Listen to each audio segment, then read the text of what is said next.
Hi, my name is Jennifer Sanders, and I'm a recent graduate of Anderson University and have a major in mathematics education.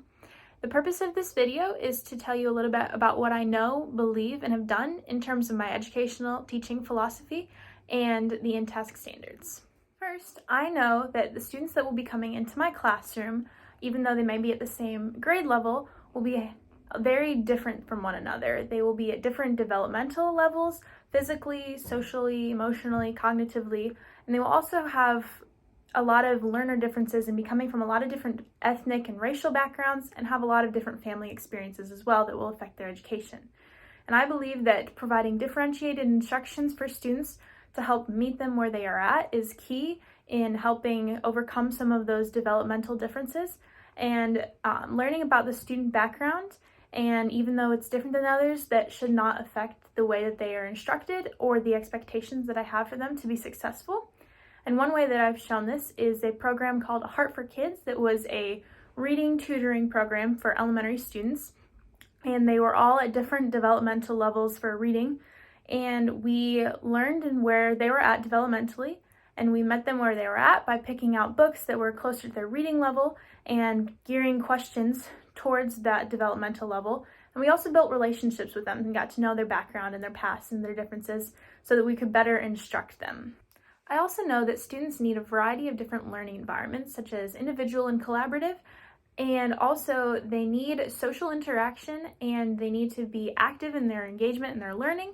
And I know that students, especially in this age level, are growing so much socially, and so they need a mixed time of teacher instruction as well as group work to bounce ideas off of their peers.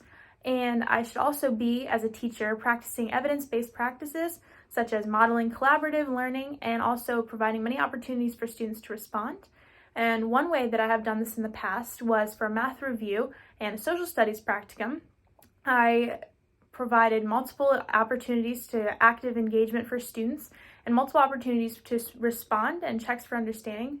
And we asked multiple questions that related to the content to be able to understand where they were at. And we also provided opportunities for students to work individually and also kind of bounce ideas off of each other's as peers. I also know that teachers need a knowledge of the content and also ways to apply the content. And the teachers are responsible for answering any questions that the students have, and also the students' questions of why it's important.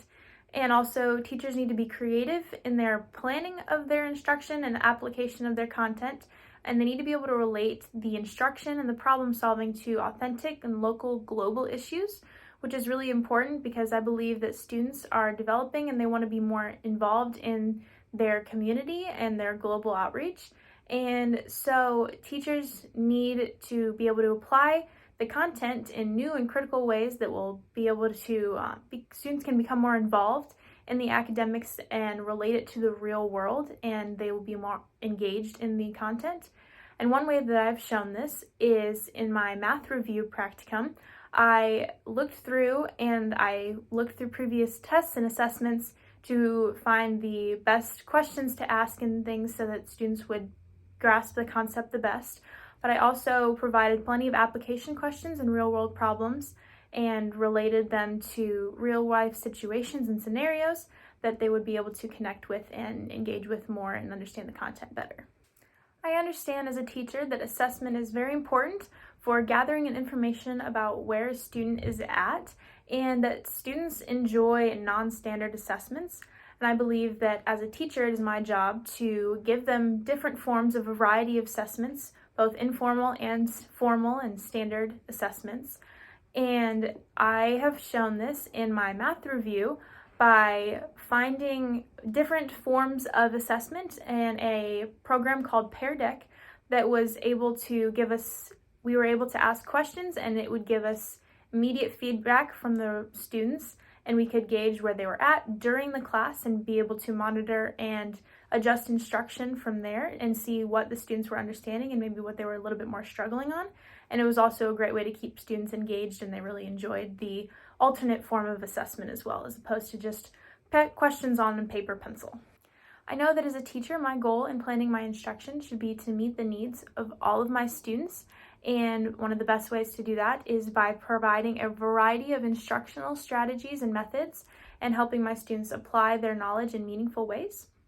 And I believe that building and making connections is incredibly important for students, and making connections between their content areas as well as connections in real life, because teachers are influential in helping students build real life skills.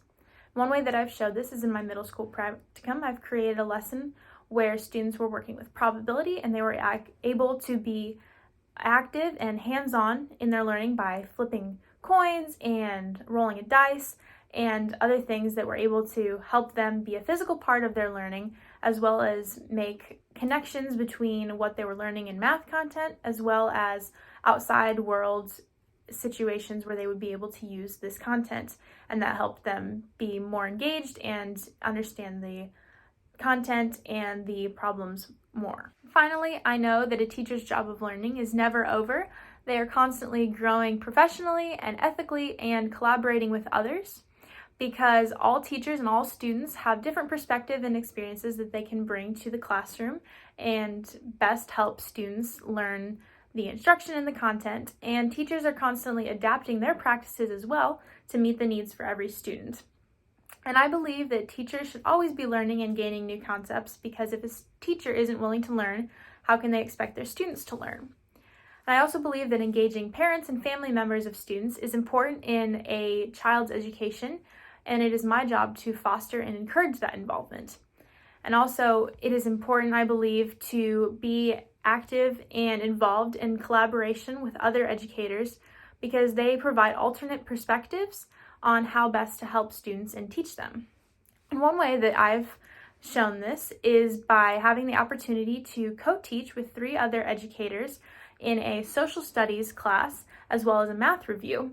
And we were able to grow professionally by experiencing how other teachers engaged with the students best in the lessons and the instruction as well, and also bounce ideas off of each other. And we all had different responsibilities and collaborated with the in-school teacher as well to best meet the needs for the students. And we are also able to give advice on other evidence-based practices such as behavior-specific praise, and grow and encourage each other in our growth of that as well. I hope this has given you a little bit of insight into what I know, what I believe, and what I have done in terms of my educational philosophy and some of my goals as a future educator in the classroom that I will be sharing with my students.